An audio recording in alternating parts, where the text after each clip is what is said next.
Bonsoir à tous et bienvenue à cette webconférence AFEF 2026. Donc nous aurons 3 orateurs ce soir, François Bailly, Laurel Krief et Manon Allaire, qui vont nous parler de différents thèmes des pathologies. On commence avec toi, François. Donc François Bailly est praticien hospitalier aux Hospices civils de Lyon et tu vas nous parler donc de stéatopathie métabolique, de maladies du foie liées à l'alcool et d'hépatite virale. Merci François, on t'écoute. Merci Alexandre, bonsoir à tous. Donc effectivement, on va commencer par une première étude qui concerne à la fois les stéatopathies métaboliques et l'alcool. C'est une étude publiée toute fin 2024 en décembre et qui va s'intéresser à l'impact d'une consommation modérée d'alcool sur l'histoire naturelle de la stéatopathie métabolique. Donc c'est une étude de cohorte espagnole et une cohorte de dérivation espagnole confirmée par une cohorte de validation aux États-Unis. Donc le principe de cette étude est de sélectionner des patients porteurs d'une stéatopathie métabolique, stéatopathie définie par un CAP supérieur à 275 décibels par mètre. Parmi ces patients, on recueille l'ensemble des facteurs métaboliques, des facteurs de risque cardiovasculaire associés, et on va s'intéresser à leur consommation d'alcool. Donc, sur le plan méthodologique, la consommation d'alcool est évaluée par des questionnaires qui sont envoyés à tous les patients inclus, et puis par des entretiens téléphoniques qui recueillent la consommation d'alcool sur une durée moyenne de 1 à 3 mois. Vous voyez le diagramme un petit peu de cette étude. Donc on part au départ avec ce seuil de CAP au-delà de 275. Parmi ces patients donc, qui sont considérés comme ayant une stéatopathie métabolique, eh bien, un certain nombre d'entre eux vont avoir une consommation d'alcool très faible, 0 à 4 unités par semaine, qui seront le groupe de référence, une consommation modérée, 5 à 9 unités d'alcool par semaine, et une consommation d'alcool plus importante, de 10 à 13 unités d'alcool par semaine pour les femmes et jusqu'à 20 pour les hommes, qui vont être la consommation plus importante. Et puis, au-delà de ces seuils de consommation, eh bien, on passe sur la définition de la méthode. Alors, si on regarde le diagramme de flux, vous voyez que c'est des cohortes importantes, 12 000 patients au départ, 6 000 patients inclus dans la cohorte avec un CAP supérieur à 275, 4 000 patients n'ont pas de stéatopathie métabolique, mais vous voyez que parmi eux, la consommation modérée d'alcool, elle est quand même présente dans près de 6% des cas. Et puis, dans le groupe qui va nous intéresser avec un CAP supérieur à 275 décibels, eh bien, vous voyez qu'on va s'intéresser au nombre de facteurs de risque cardiovasculaire auxquels sont exposés ces patients. Parmi ceux-ci, eh bien, un peu plus de 2000 patients ont une MASLD avec une consommation d'alcool qui sera très faible dans la majorité des cas, faible dans un bon nombre de cas, et vous voyez quand même que près de 15% des patients qui sont porteurs de cette MASLD ont une consommation modérée d'alcool. Alors si on regarde l'impact, et ça ce sont les données les plus intéressantes de cette étude, on regarde sur le graphe de gauche, finalement en ordonnée vous avez la consommation d'alcool et en abscisse vous avez la fibrose en fonction des facteurs de risque cardiovasculaire. Le premier point qui est vraiment important, c'est que vous voyez que finalement, lorsqu'on a peu de facteurs de risque cardiovasculaire, eh bien, la consommation d'alcool a un impact, puisqu'on passe jusqu'à 12% de fibrose significative chez ces patients-là. A l'inverse, les patients qui ont une très faible consommation d'alcool, vous voyez que le risque cardiovasculaire, le nombre de risques cardiovasculaires a un impact sur l'histoire naturelle de la maladie. Et on arrive à ce graphique qui est très intéressant, qui montre que finalement, plus on consomme et plus on a de facteurs de risque cardiovasculaire, plus on a un risque évolutif de développement de la fibrose dans cette MASLD. Le diagramme de droite s'intéresse à l'activité, puisque c'est le score FAST qui est évalué sur ce graphique. Et vous voyez que, là encore, ce qui est intéressant, c'est que l'alcool est assez bien corrélé à l'activité de la MASLD. Et donc, on décrit dans cette étude un effet qui décrit comme supra-additif de la consommation d'alcool et des facteurs de risque cardiométaboliques chez les patients porteurs d'une MASLD. Alors, que tirer de cette étude ? Eh bien, premier point, à mon sens, c'est que finalement, chez nos patients atteints de stéatopathie métabolique, globalement, il n'y a pas de consommation sûre d'alcool et on voit qu'il faut sûrement être vigilant à ce niveau-là.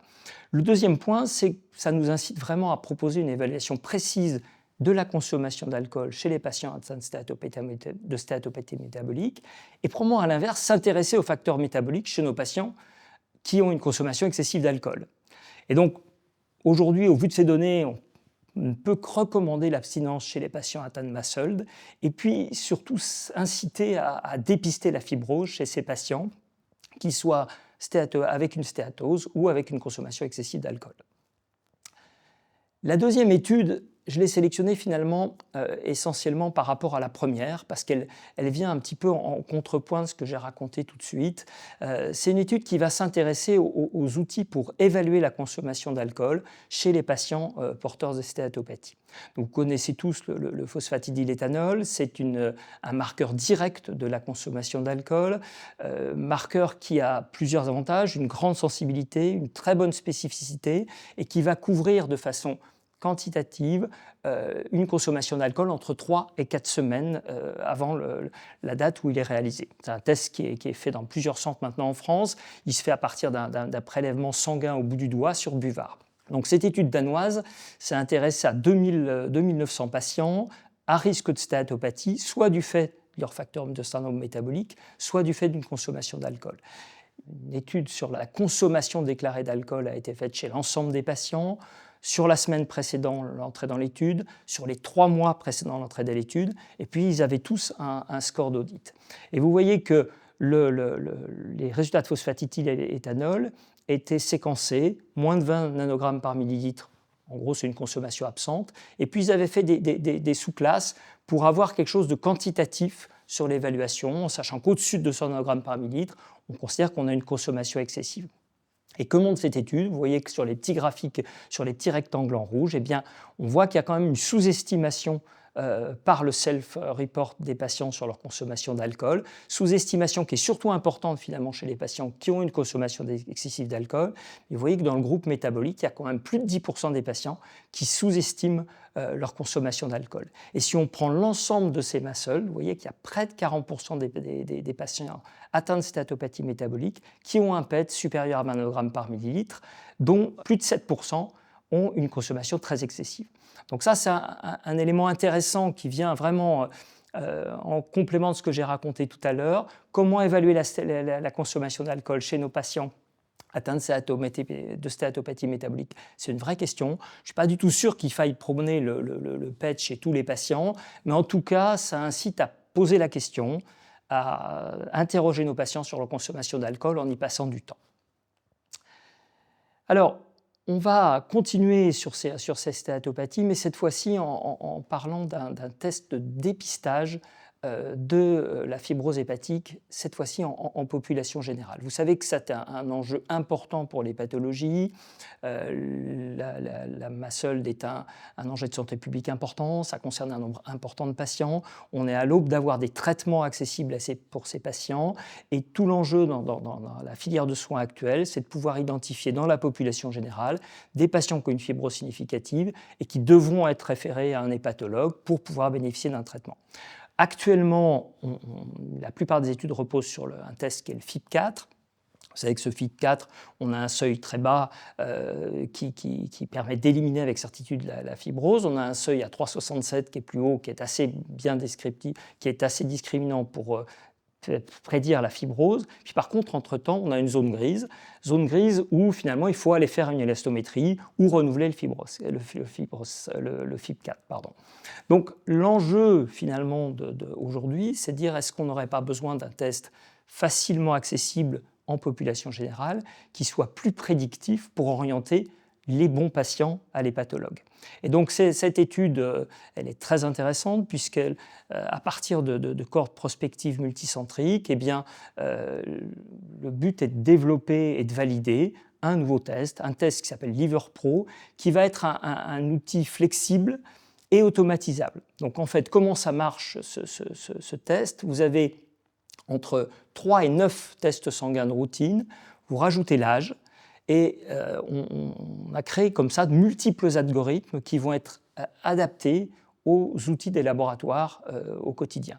Et globalement, le LiverPro, ce ne sera pas toujours le même algorithme, mais ce sera un algorithme qui sera adapté aux ressources locales qui seront plus ou moins développés dans les laboratoires où il va être utilisé. Et si on regarde donc les résultats de ce test, donc il a été comparé à la fois dans les cohortes de développement et dans des cohortes de validation aux autres tests actuels, bien sûr le FIP4, l'ELF, qui est un test qui est très coûteux, et puis au LiverRisk, qui est un test plutôt asiatique qui a été développé, qui est assez performant.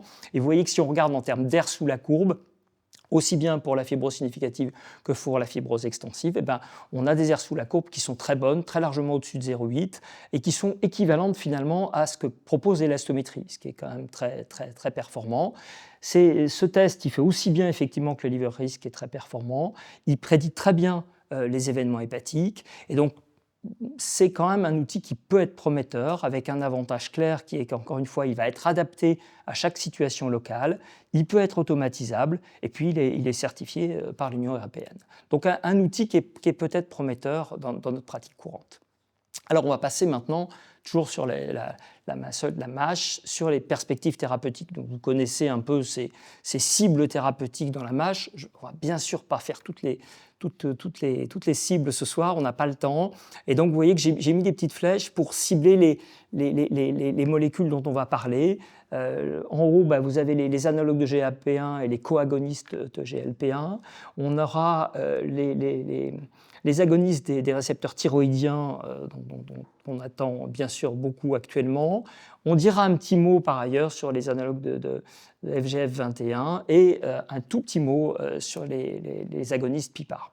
Alors on commence, à tout seigneur, tout honneur, j'aurais tendance à dire, par les analogues de GLP-1, le sémaglutide. Donc le sémaglutide, vous le savez, a une AMM en France pour le diabète de type 2 à plus faible dose, a une AMM dans l'obésité avec pour des IMC supérieurs à 35 avec une attente de remboursement. Donc c'est un produit qu'on connaît bien. Il y a des études antérieures qui ont montré son bénéfice dans la MASH. Et là, on a eu cet été les résultats de l'étude de phase 3 Essence, qui a donc pour objectif de valider le bénéfice dans la MASH. Donc la population d'inclusion était une population assez classique dans la MASH, beaucoup de surpoids, un BMI qui est plutôt au-delà de 35, plutôt des populations asiatiques et blanches. Et puis, ce qui est intéressant dans cette étude, c'est que quand même 70% des patients avaient une fibrose supérieure à F3, ce qui est un élément important.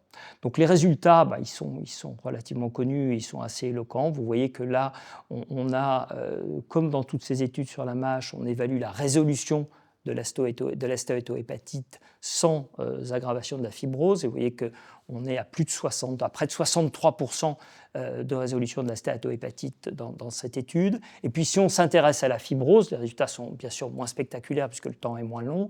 Et bien vous voyez qu'on est quand même à plus de 35% d'amélioration de la fibrose. Et ces résultats sont confirmés sur les marqueurs non invasifs qui évaluent la fibrose en parallèle.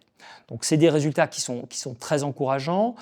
De façon attendue, les patients perdent du poids. Vous voyez qu'on a moins 10% de perte de poids très significatif par rapport au placebo. Et puis, on a un bénéfice sur quasiment tous les facteurs de risque cardiovasculaire, l'hypertension, l'hémoglobine glyquée et le bilan lipidique. En termes de tolérance, on connaît les effets secondaires. Les effets secondaires sont pratiquement similaires entre le placebo et la molécule dans ce cas-là. Il y a peu d'effets secondaires graves, ils sont équivalents dans les deux bras. Et ce qui est intéressant, c'est que finalement, alors même qu'on sait que la tolérance digestive peut être un obstacle avec ce sémaglutide, en particulier à forte dose, alors que dans cette étude, les posologies de sémaglutide ont été augmentées progressivement jusqu'à 16 semaines pour atteindre la dose maximale, vous voyez que plus de 80% des patients ont pu rester à leur posologie efficace jusqu'au bout du traitement. Donc des résultats qui sont très encourageants et c'est vrai qu'on attend avec impatience la mise à disposition de ce médicament. Toujours finalement dans le même ordre d'idée et de façon assez proche, on reste dans les agonistes du GLP-1, mais cette fois-ci un coagoniste, glucagon GLP-1. Alors cette étude c'est pareil, elle date de 2024, mais je l'ai mise parce qu'il y a quand même une actualité, puisqu'on vient de savoir que ce tirzépatide vient d'avoir une autorisation de mise sur le marché et un remboursement dans l'obésité avec un BMI supérieur à 35 en France. Donc Là, c'est les résultats d'études de phase 2 qui s'intéressent donc à l'impact de ce tirzépatide sur la muscle et la MASH. Et vous voyez que 3 bras de traitement avec 3 doses différentes de tirzépatide versus placebo. Les résultats sont là encore éloquents. Résolution de la MASH sans aggravation de la fibrose. Vous voyez qu'à 15 mg de tirzépatide, on a plus de 60% d'amélioration de résolution de la MASH. Pour la fibrose, vous voyez que entre les différentes, l'effet dose est moins net, mais vous voyez qu'on a plus de 50% d'amélioration de la fibrose avec cette molécule, très significativement supérieure au placebo. Et puis, là encore, ça marche très bien sur le poids, c'est ce que vous voyez à gauche, et puis ça normalise massivement les transaminases, donc c'est là encore un produit qu'on va attendre et qu'on a hâte de pouvoir utiliser. Alors, on continue sur ces molécules. Le resmetirom, donc l'agoniste sélectif des récepteurs bêta d'hormones thyroïdiennes. Donc là encore, l'étude de phase 3 elle a été publiée en 2024, mais il semblait quand même difficile de ne pas parler de cette classe pharmacologique aujourd'hui, puisqu'on est à la veille d'avoir un programme d'accès en France pour la MASH avec le resmetirom.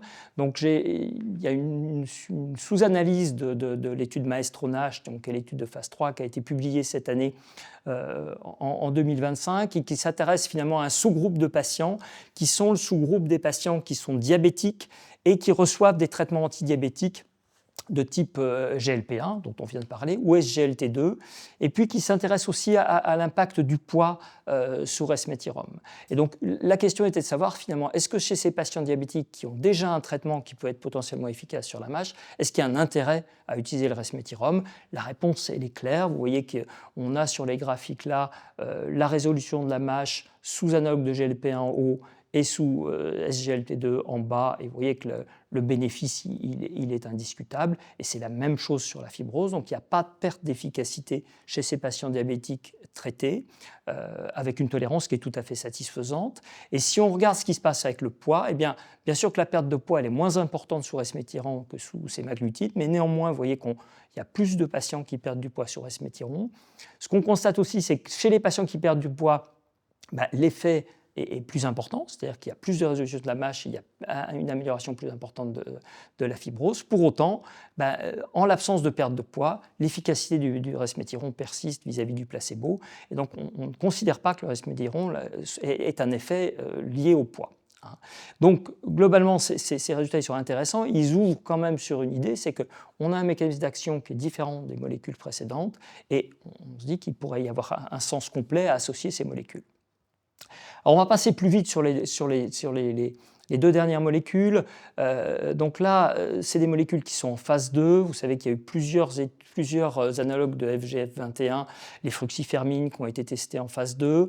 Là, c'est une étude qui s'intéresse donc à l'efimosfermine, qui est un analogue de FGF21 à demi-vie prolongée. Donc l'intérêt de ça, c'est que finalement, c'est une injection toutes les 4 semaines. Donc en termes d'observance, c'est quand même quelque chose d'intéressant. Donc c'est une étude américaine, randomisée contre placebo. Et vous voyez qu'on teste différentes doses et différents schémas d'utiliser cet analogue. Et globalement, vous voyez qu'à partir du moment où il y a une dose supérieure à 75 mg par 4 semaines, eh bien, on a une efficacité très, très significative sur la stéatose, puisque là, c'est la mesure de la quantité de graisse dans le foie par IRM qui est mesurée, et que la plupart, plus de 70% des patients ont une décroissance de la stéatose de plus de 50%. La tolérance est plutôt bonne, et donc c'est une piste intéressante, possiblement en association avec d'autres médicaments. Et puis je finirai sur cet axe thérapeutique par les analogues de PIPAR. Donc, on connaît bien les hépatologues, les analogues de PIPAR, avec en particulier la CBP.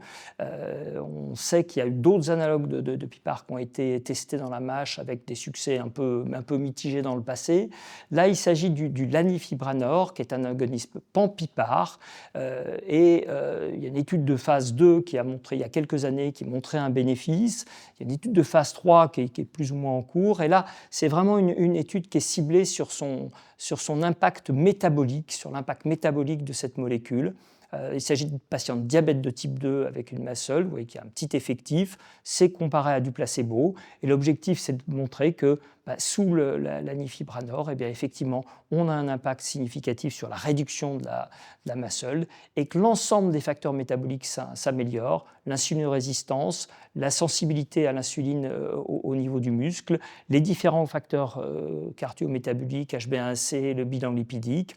Et la tolérance est bonne. Le seul problème, c'est qu'effectivement, ces molécules ont tendance à faire prendre du poids, ce qui est un petit peu problématique et qui demande à être poussé. Alors, il y aura peut-être une place en association, mais en tout cas, pour l'instant, voilà où on en est sur ces analogues de PPAR. Donc, voilà, on a fait le tour un petit peu des classes pharmacologiques dont je voulais parler aujourd'hui. Pour finir, je vais quand même vous parler un peu de virus, avec deux études. La première sur l'hépatite C, aujourd'hui on ne peut plus parler de traitement dans l'hépatite C. L'enjeu dans l'hépatite C, c'est plus de traiter les patients, c'est d'aller chercher les patients qui ne sont pas traités. Vous savez que les stratégies de dépistage sont multiples. On sait qu'en population générale, toutes les études de dépistage sont globalement un échec, en particulier dans les pays occidentaux. Et on est plutôt actuellement à travailler sur des stratégies de micro-élimination dans des populations à risque. Une des approches qui est intéressante, c'est le dépistage au sein des services d'urgence. Il y a plusieurs études qui ont été proposées dans les pays anglo-saxons, en Espagne. Et j'ai choisi cette étude parce que c'est vraiment une grosse étude très bien faite sur le plan méthodologique. C'est une étude randomisée, ce qui est rarement le cas dans ce type de situation. Donc, vous voyez que c'est une étude américaine, 3 gros services d'urgence aux États-Unis. L'objectif est de comparer 2 stratégies au service d'urgence, soit un dépistage non ciblé où on propose à tous les patients consultant aux urgences un dépistage de l'hépatite C, soit un dépistage ciblé à partir de facteurs de risque. Et puis, à partir de ça, on évalue ensuite le lien vers le soin, combien sont dépistés et combien sont traités. Donc vous voyez que c'est des effectifs qui sont conséquents. On voit qu'on propose environ à 7000 patients des dépistages. Et globalement, qu'est-ce qu'on constate ? Dans le bras dépistage non ciblé, finalement, on va dépister un peu plus de monde et in fine, on va avoir plus de patients dépistés positifs. Ça, c'est un point important. Dans le bras ciblé, effectivement, on va sélectionner des patients. On en dépistera moins, mais in fine, on récoltera, on aura moins de patients positifs. Ce qui est quand même intéressant, c'est ce qui se passe après. Donc effectivement, en termes de dépistage et sur le plan épidémiologique, il y a un net bénéfice au dépistage non ciblé. Le problème, finalement, c'est le devenir des patients. Et que ce soit les patients dépistés en non ciblé ou les patients sur la stratégie ciblée, finalement, il y a une minorité des patients qui vont aux soins. Alors, il y en a peut-être un petit peu plus lorsqu'il y a un dépistage ciblé, probablement parce qu'ils sont un peu plus concernés par la problématique. Mais in fine, vous voyez qu'il y a 9% de ces patients dépistés qui ont atteint une réponse virologique soutenue. Donc la vraie problématique, c'est que l'idée est très bonne. L'enjeu, c'est qu'il faut se donner les moyens pour que ces patients dépistés aux urgences, ils aillent aux soins. Et c'est un enjeu important. Et puis pour finir, rapidement, un petit mot sur l'hépatite B. Donc on est en train de travailler sur les nouvelles recommandations de l'hépatite B à la FEF. On a eu les recommandations européennes récemment. Vous savez qu'il y a beaucoup de progrès qui arrivent vis-à-vis des traitements de l'hépatite B. Et je voulais mettre cette étude qui est peut-être un peu pointue, mais qui est intéressante parce qu'elle illustre probablement l'avenir de ce qu'on va être amené à faire dans l'hépatite B. Donc c'est une étude donc, sur des patients atteints d'hépatite chronique B qui, vous voyez, évaluent 3 médicaments finalement. Le premier, c'est l'élebsiran, c'est un siRNA qui va inhiber la synthèse de l'antigène HbS. Le deuxième qu'on connaît bien, c'est l'interféron pégylé, un immunomodulateur. Et puis le troisième, c'est un vaccin thérapeutique. Alors le design de l'étude est un peu compliqué. En gros, il y a 3 cohortes de patients qui vont recevoir soit interféron pégylé seul, soit une association interféron pégylé siRNA. Et puis il y a un bras un peu particulier qui sont des patients pré-traités par une association vaccin siRNA et qui vont être retraités par la bithérapie PEG siRNA. Alors, ce qui est intéressant, c'est que vous voyez ça, le graphe sur la gauche, c'est les décroissances de l'antigène HbS. Donc, ce que je n'ai pas dit, c'est que effectivement, ce traitement il dure 48 semaines et qu'on arrête tous les traitements, que tous les patients sont sous NUC au départ, bien sûr. On arrête tous les traitements et on voit ce qui se passe.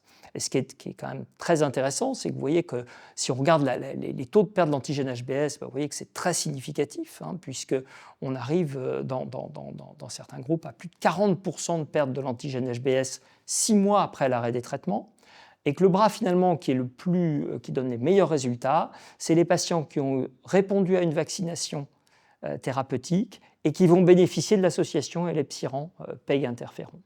Donc, c'est des éléments qui sont très intéressants. C'est sûr que ce n'est vraiment pas de la prise en charge au quotidien, mais je pense qu'il faut qu'on se prépare petit à petit à ces stratégies thérapeutiques combinées dans l'hépatite B avec l'objectif d'avoir une guérison fonctionnelle et une perte de l'antigène HBS. Voilà, j'en termine là. Merci François, merci beaucoup pour ce bel exposé. Riche, avec beaucoup de nouveautés, c'est bien, c'est stimulant. Quand on nous a dit il y a quelques années qu'on allait être au chômage parce que les patients avec hépatite C seraient tous guéris, on voit qu'on est quand même un peu loin du compte. Donc, écoute, quelques questions à te poser par rapport à ces différentes pathologies. Bon, j'ai presque envie de commencer par l'hépatite B puisque c'est le dernier sujet que tu évoques. Alors, évidemment, cette vaccination thérapeutique, ça fait un moment qu'on l'attend, c'est extrêmement stimulant et ce sera discuté à l'occasion des journées de préparation aux recommandations françaises de février. J'y reviendrai un petit peu plus tard. Comment toi, qui es vraiment un super expert du B, François, comment tu vois un petit peu l'agenda? Parce que c'est un peu la question que nous posent nos collègues gastro-entérologues et que nous posent nos patients, en nous disant finalement, sous nuque, ça se passe plutôt bien, mais quand est-ce que je vais guérir, quoi? Tu arrives avec ton équipe à nous donner une petite idée de l'agenda pour savoir quand est-ce qu'on pourra envisager la guérison de ces patients à l'arrêt des traitements, bien entendu. Alors l'agenda, il est bien sûr compliqué. Il est bien sûr compliqué. Et puis si on regarde ce qui s'est passé pour l'hépatite C, on a bien vu que l'agenda, on l'avait prédit, puis d'un seul coup, ça a basculé en 2 ans. On a quand même des éléments qui ont avancé. On a des ARN interférons avec le bepirovirsen qui ont démontré un bénéfice sur la perte d'antigène HBS. C'est des médicaments qui vont être... les phases 3 sont terminées, donc on va avoir des résultats prochainement. Donc je pense qu'on va commencer de façon raisonnable à pouvoir envisager d'associer d'autres traitements à nos analogues de nuque. Et je pense que l'enjeu, il est là. Après, là où je pense que c'est compliqué d'avoir un agenda précis, c'est qu'il faut trouver la bonne combinaison. Et qu'une des grosses difficultés dans les essais thérapeutiques, ça a été justement de pouvoir avoir la capacité d'associer différentes molécules qui avaient des modalités d'action différentes, qui étaient fabriquées par des fabricants différents. Et du coup, c'était compliqué de faire tous ces essais. On voit qu'on commence à y arriver. On voit que quand on associe toutes ces molécules, effectivement, on perd l'antigène HBS de façon très, très significative. Donc, moi, j'aurais tendance à être un tout petit peu optimiste, en restant prudent, c'est-à-dire qu'on n'est quand même pas à l'abri qu'une de ces associations, dans les 5 ans qui viennent ou dans les 3 ans qui viennent, nous montre des taux de perte d'antigène HBS de 70%. Et fasse accélérer le calendrier comme ça très vite. Donc, en tout cas, c'est mon espoir. Ah oui, c'est extrêmement encourageant. C'est extrêmement encourageant. Alors, j'ai bien aimé l'étude DETECT du JAMA qui montre bien la question du dépistage pour l'hépatite C, mais j'ai presque envie de dire du dépistage de toutes les maladies du foie, parce que ce que tu nous as présenté ce soir est dans la stéatopathie métabolique et ses liens avec la consommation d'alcool et les hépatites, ça donne envie de dépister les maladies du foie de manière générale. La fibrose extensive, alors tu as parlé de ce score LiverPro qui est intéressant, qui montre des performances diagnostiques qui sont probablement un petit peu supérieures au FIB4 et à d'autres éléments. L'impression qu'on en a quand même, c'est que ces tests, ils marchent bien. On en a beaucoup qui marchent bien. L'idée, c'est dépister la fibrose, dépister la fibrose, dépister la fibrose. Quel que soit l'outil, je serais presque tenté de dire, je ne sais pas quel sera le positionnement de LiverPro dans les années qui viennent en France et dans les autres pays, mais on a maintenant tous les outils simples, non invasifs, pour identifier les patients, en particulier au cours de la stéatopathie métabolique, qui vont avoir une fibrose extensive et qui maintenant sont susceptibles de pouvoir bénéficier d'un traitement. Donc ce message d'évaluation précise, quasiment technologique, je dirais, de la fibrose, il est important de le souligner. Alors, par rapport à ces molécules dans la stéatopathie métabolique, Bon, on voit qu'on a maintenant un arsenal thérapeutique qui se développe, c'est intéressant. Tu as souligné le fait qu'actuellement, on n'a pas de remboursement, hein, mais il est probable que ce qu'on évoque ce soir ne sera plus vrai dans quelques mois, hein, on peut l'espérer. Euh, Moi, j'ai quand même le sentiment, en t'écoutant, qu'on a maintenant vraiment un peu deux classes thérapeutiques, quoi. Les classes thérapeutiques qui vont vraiment entraîner une perte de poids très importante, et ce sera leur effet principal, ce qui ne veut pas dire qu'elles n'auront pas aussi un effet peut-être un peu plus spécifique sur le foie, et puis les molécules qui, elles, sont plutôt centrées sur un effet hépatique premier, je dirais, et qui peut-être par ailleurs peuvent entraîner une perte de poids. Ça ouvre vraiment la porte à des combinaisons thérapeutiques importantes. Dans ta pratique, alors évidemment, on n'a pas de remboursement par rapport à l'utilisation des analogues, alors seuls ou combinés du GLP-1. On rappelle quand même que c'est un traitement chez les patients qui sont obèses qui est à la charge des malades, hein, puisqu'il n'y a pas de remboursement, donc c'est évidemment compliqué. J'ai le sentiment, moi, que beaucoup de patients, finalement, ne sont pas prêts à mettre ces 300, 400 euros par mois. C'est compliqué. J'imagine que c'est une situation que tu rencontres aussi très régulièrement. Il y a quand même une hétérogénéité, visiblement, quand on discute un petit peu entre nous, les pathologues, avec certains endroits du territoire où certains patients sont peut-être un peu plus enclins à payer tout ça. Comment tu fais en pratique, toi? Alors, les patients diabétiques, c'est peut-être un petit peu plus simple parce que même si les doses sont différentes, on a l'appui de nos collègues endocrinologues. C'est des molécules que tu prescris, toi, actuellement, ces analogues du GLP-1 et co-analogues? Alors, il m'arrive de les prescrire, mais nous, on travaille quand même de très près avec nos collègues endocrinologues. Il est clair que chez un patient diabétique de type 2, s'il a un diabétologue, je l'adresse au diabétologue en lui disant ce serait quand même bien d'utiliser cette prescription, avec quand même, moi, dans mon expérience, un bénéfice, y compris à la dose, à la posologie diabète, si je puis dire. Oui, Il y a quand même des patients qui n'avaient pas forcément des maladies hépatiques sévères qui se sont très nettement améliorés, qui ont perdu du poids aux posologies du diabète. Donc ça, je pense que c'est un petit peu là qu'on a l'expérience.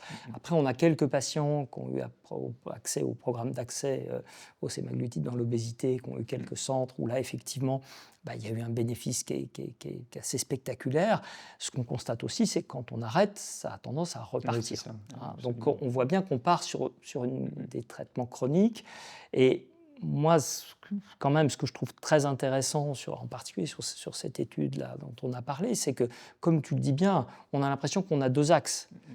Et qu'il y a cet axe, effectivement, GLP-1 ou coagoniste, où il y a effectivement l'impact important sur la perte de poids, et puis qu'on a quand même plein d'autres molécules qui vont agir sur les composantes inflammatoires, sur la fibrose, et on voit qu'il y a un champ qui est très ouvert sur des associations thérapeutiques. Donc moi, je suis, là encore, je trouve que je suis un peu impatient, j'aurais tendance à dire. Oui, je suis un peu impatient. Extrêmement encourageant. Avec aussi, pour rebondir sur ce que tu disais sur le dépistage, que ce soit pour l'hépatite C ou que ce soit pour le dépistage de la fibrose dans la mâche ou dans l'alcool, parce que l'enjeu il est important aussi dans l'alcool, je pense que dès l'instant où on met en place une stratégie de dépistage, il faut qu'on assume le fait qu'il faut qu'on prenne en charge les patients dépistés. Et mettre du Liverpro partout, si on n'a pas les filières de soins qui permettent d'accueillir les patients qui vont avoir besoin d'être pris en charge, c'est un enjeu important. Et je pense que nous, on a en tant qu'hépatologue actuellement une responsabilité, comme les urgentistes quand ils dépistent l'hépatite C. Si on dépiste quelqu'un, il faut pouvoir le prendre en charge. Et je pense que ça, c'est vraiment important. Merci beaucoup, François, pour cet exposé. C'était Merci. passionnant. Et puis, on va passer au thème suivant. On va passer au thème de la cirrhose, de la décompensation et de l'hypertension porte. Et je suis ravi d'accueillir Laurel Krief, hépatologue au CHU de Tours. Laure, on t'écoute. Bonsoir Alexandre. Donc oui, effectivement, aujourd'hui, on va parler de cirrhose et de la prise en charge des patients atteints de cirrhose. Donc, comme tu sais, la cirrhose est une maladie avec un spectre très large, avec des patients qui peuvent avoir une cirrhose compensée et des patients qui ont une maladie décompensée. Chez les patients qui ont une maladie compensée, les objectifs, c'est vraiment de prévenir la décompensation parce que les patients qui ont une cirrhose décompensée ont un pronostic qui est mauvais. Et donc, pour cela, eh bien, je suis vraiment très heureuse de parler de carvedilol. Et le carvedilol est un bêta-bloquant recommandé pour prévenir la décompensation. Je vous remontre ce schéma qui résume les recommandations de Baveno-7 et qui montre que chez les patients qui ont une hypertension portale significative estimée par l'élastométrie hépatique, eh bien, depuis 2022, les bêta-bloquants et en particulier le carvedilol sont indiqués pour prévenir la décompensation et donc au-delà de la prévention de l'hémorragie digestive par rupture de varices œsophagiennes. Et le corollaire de cette recommandation, dont on a beaucoup parlé, c'est que chez les malades qui ont une hypertension portale significative, eh bien, il n'y a plus lieu de réaliser une endoscopie de dépistage parce que l'indication des bêta-bloquants n'est plus basée juste sur le risque hémorragique, mais sur le risque de décompensation de cirrhose. Et en fait, malgré ces recommandations, on était jusqu'à présent très embêtés parce que le carvedilol n'était pas indiqué, en tout cas n'avait pas l'AMM dans l'indication hypertension portale. Et je vous rappelle que le carvedilol en fait était réservé à la prescription chez les patients qui ont une insuffisance cardiaque sévère et la prescription était réservée aux cardiologues et aux internistes. Et donc on était très heureux et donc je suis très heureuse de partager cette nouvelle avec vous qui est que depuis le 18 novembre 2025, eh bien, l'ANSM a annoncé l'octroi d'un cadre de prescription compassionnelle pour le carvedilol dans l'indication des patients atteints de cirrhose. Et donc les indications de ce cadre de prescription compassionnelle sont la prévention de la décompensation de cirrhose chez les malades ayant une hépatopathie chronique avancée compensée et une hypertension portale sévère, ou la prévention secondaire de la rupture de varices œsophagiennes ou gastriques en association avec un traitement endoscopique. Et donc, dans le cadre de ce CPC, eh bien, la primo-prescription, elle est autorisée par les hépatogastro-entérologues et on pourra éventuellement y revenir un peu plus tard. Il est quand même noté qu'il faut une surveillance particulière pendant toute la durée du traitement, mais c'est quand même une excellente nouvelle parce que maintenant, eh bien, on va pouvoir prescrire facilement le carvedilol à nos malades, alors qu'avant, certains, je sais, ont eu des difficultés. Alors, pour prévenir la décompensation, j'ai choisi cette étude, qui est l'étude Siroxaban, qui a été publiée tout récemment dans Journal of Hepatology et qui évaluait l'effet du rivaroxaban, donc un anticoagulant oral, pour prévenir les complications liées à l'hypertension portale chez les patients atteints de cirrhose avancée. Donc, en fait, le rationnel, c'est que la progression de la cirrhose et notamment de l'hypertension portale est liée à une activation de la coagulation qui entraîne des microtrombies intrahépatiques et qui contribue à l'extinction parenchymateuse et donc à la progression de la sévérité de la cirrhose et à la survenue des complications cliniques de la cirrhose. Et donc les anticoagulants, avec un effet contre cette activation de la coagulation, eh bien, pourraient avoir un effet bénéfique. Alors cette étude, c'était une étude randomisée, contrôlée en double aveugle et les malades inclus étaient des patients atteints de cirrhose avancée, vous voyez, classés Child B7 à C10. Les critères d'exclusion assez importants, hein, il fallait que les patients soient extrêmement stables, donc les patients qui étaient atteints d'un carcinome hépatocellulaire, porteurs d'un TIPS, qui avaient décompensé récemment, qui avaient une thrombopénie, une insuffisance rénale ou une cause de la maladie encore active, ne pouvaient pas être inclus dans cette étude. Et donc les patients étaient randomisés pour recevoir soit du rivaroxaban à faible dose, 10 mg par jour, ou un placebo. Le critère de jugement primaire était tout événement lié au foie. Vous voyez, c'était un composite qui comprenait la décompensation ou la survenue d'une thrombose de la veine porte ou un carcinome hépatocellulaire ou le décès ou la transplantation hépatique. Et puis les critères de jugement secondaire étaient tous ces événements pris isolément, l'évolution de la fonction hépatique et évidemment la sécurité. Donc voilà le résultat principal de cette étude. La première chose qui est importante à souligner, c'est que initialement, le calcul d'effectifs prévoyait d'inclure 160 malades dans l'étude, 80 malades par groupe, mais que malheureusement, après 53 mois d'inclusion, l'étude s'est arrêtée pour des difficultés d'inclusion, avec seulement 90 malades inclus. Et parmi ces patients, 30% des malades avaient une cirrhose parfaitement compensée et donc n'avaient jamais décompensé, ce qui veut dire que 70% des malades étaient soit décompensés, soit avaient déjà présenté une décompensation au cours de leur histoire. Et donc, vous voyez ici le résultat principal, c'est que le rivaroxaban était associé à une incidence moindre du critère de jugement primaire, donc d'un événement lié au foie, mais le seuil de significativité de 0,05 n'était pas atteint. Donc des analyses a posteriori ont été réalisées et qui ont montré que le hazard ratio était plus en faveur du rivaroxaban lorsqu'on ajustait à la sévérité de la cirrhose, qu'on se focalisait sur les malades qui avaient effectivement pris le traitement, donc des analyses per protocole, mais malheureusement le critère de jugement primaire n'est pas atteint et on peut se dire que c'est probablement lié à un manque de puissance parce que seulement 90 malades ont été inclus dans cette étude. Alors l'autre élément important, c'est la sécurité. Les anticoagulants, on sait que c'est un médicament qui fait saigner. On a souvent peur des anticoagulants chez les patients atteints de cirrhose. Notamment, on a souvent peur des hémorragies et des hémorragies variqueuses. En fait, dans cette étude, la fréquence des saignements était plus fréquente effectivement dans le groupe rivaroxaban, mais il s'agissait de saignements non liés à l'hypertension portale. Donc ça, c'est vraiment un message très important. En fait, les patients n'ont pas un risque plus important de saigner à cause de l'hypertension portale. Ça, c'est des données qu'on connaît déjà depuis longtemps. Mais par contre, il faut faire très attention aux saignements non liés à l'HTP et en particulier au moment des procédures invasives. Et ce qui est intéressant aussi, c'est que la concentration sanguine de rivaroxaban était plus élevée en général chez les patients qui avaient présenté une complication hémorragique que chez ceux qui n'en avaient pas présenté, ce qui suggère quand même que c'est vraiment l'anticoagulant qui a en partie au moins causé le saignement. Donc les conclusions de cette étude, malgré tout, sont qu'en cas de cirrhose et d'insuffisance hépatique modérée, le rivaroxaban est associé à une réduction des complications de la cirrhose avec un profil de sécurité acceptable.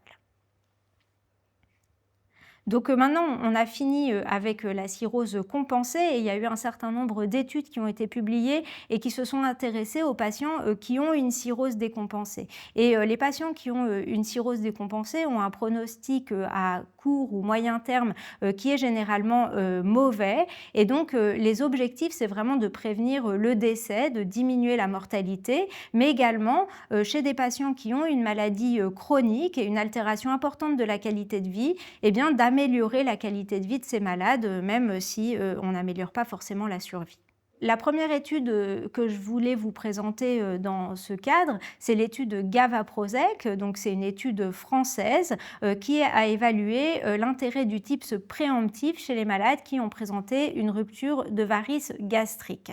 Le rationnel, c'est celui-là, c'est que le TIPS préemptif, après une hémorragie digestive variqueuse, est vraiment un traitement parfaitement validé chez les patients qui ont présenté une hémorragie digestive par rupture de varices œsophagiennes, qui ont une cirrhose classée Child-Pugh B8 à C14 parce que ce traitement est associé à une réduction de la récidive hémorragique, de la décompensation et de la mortalité à 1 an.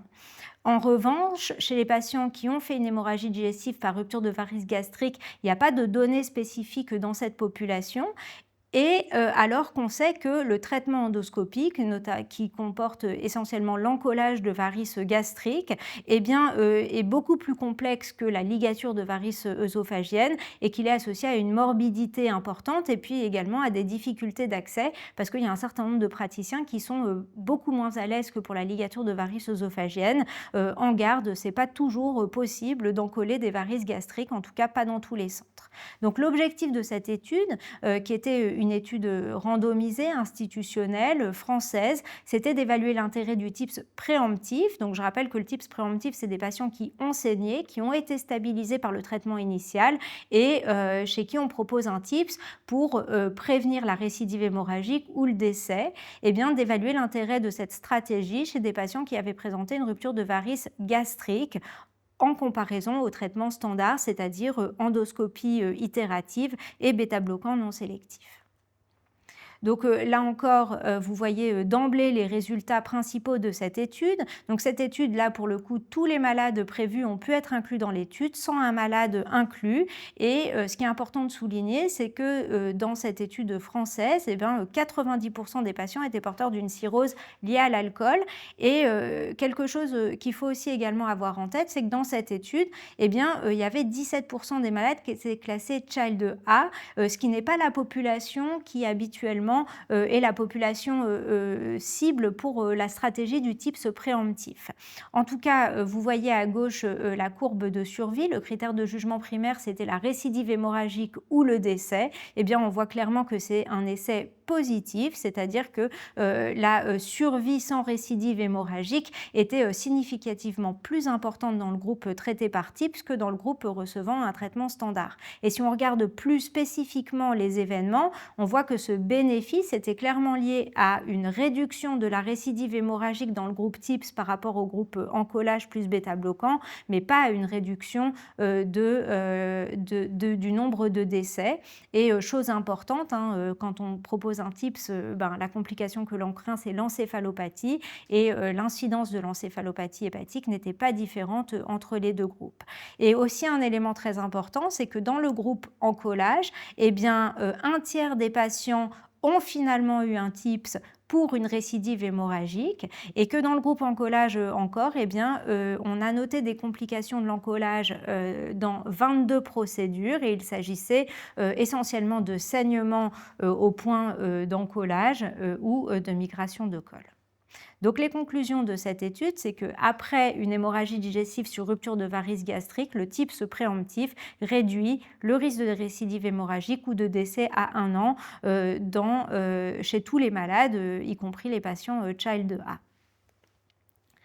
Donc la deuxième étude que je voudrais vous présenter, que j'ai sélectionnée, c'est l'étude Liver Hope qui s'est intéressée à la combinaison d'un traitement par simvastatine et rifaximin chez les patients présentant une cirrhose décompensée. En fait, le rationnel, il est que chez les patients qui ont une cirrhose décompensée, il y a d'une part l'inflammation systémique et la translocation bactérienne qui contribuent à la progression de la sévérité de la maladie et aux complications les plus sévères telles que l'ACLF, et donc la rifaximin et la simvastatine ayant respectivement un effet sur ces deux altérations pourraient avoir un bénéfice. Donc c'était une étude randomisée contrôlée multicentrique qui a été menée dans 14 hôpitaux européens contre placebo. Dans le plat intervention, les patients recevaient de la simvastatine à 20 mg par jour et de la rifaximin à 400 mg 3 fois par jour.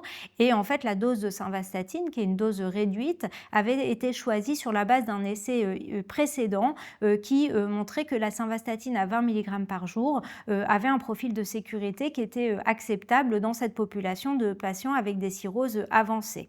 Donc les critères d'inclusion, c'était des patients avec une cirrhose classée Child B ou C, et avec beaucoup de critères d'exclusion. Là encore, on voulait des patients relativement stables, graves mais pas trop graves. Donc les patients qui avaient des défaillances extra-hépatiques, donc ACLF, une hépatite liée à l'alcool sévère, une infection non contrôlée, une fonction hépatique vraiment très altérée, de l'encéphalopathie hépatique, un carcinome hépatocellulaire étaient exclus. Et le critère de jugement primaire, c'était la survenue d'une ACLF, donc une défaillance extra-hépatique.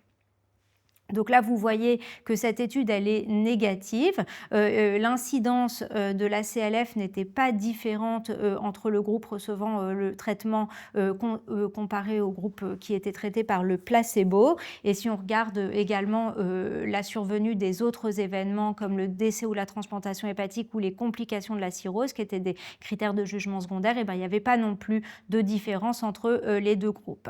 Un fait important, notamment concernant la sécurité sécurité, je vous rappelle, c'est vraiment des patients fragiles, eh bien, 3 patients dans le groupe simvastatine et rifaximin ont développé une rhabdomyolyse, donc certes peu sévère, mais malgré les doses réduites de simvastatine.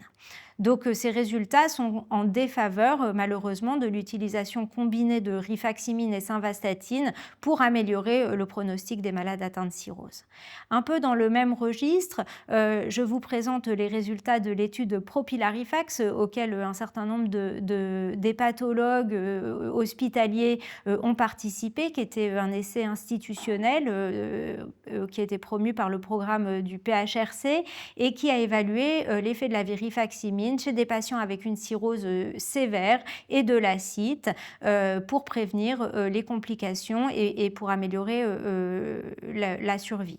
Donc c'était un essai randomisé contrôlé multicentrique dans 17 hôpitaux français contre placebo qui a là encore été mené par l'équipe de Besançon très active dans cette thématique et qui évaluait donc dans le bras intervention de la rifaximin 550 mg matin et soir pendant 12 mois comparé au placebo. Les malades inclus, c'était des patients avec acide de grade 2 ou plus, un taux de protide inférieur à 15 grammes par litre dans l'acide et une dysfonction rénale ou hépatique, c'est-à-dire les patients qui sont le plus à risque de développer une infection spontanée du liquide d'acide. Et les critères d'exclusion, c'est des patients qui avaient déjà présenté une infection d'acide, parce que ces patients sont candidats à une prophylaxie secondaire, des patients qui avaient eu une infection active ou une hémorragie récente. Le critère de jugement principal était la survie à 12 mois.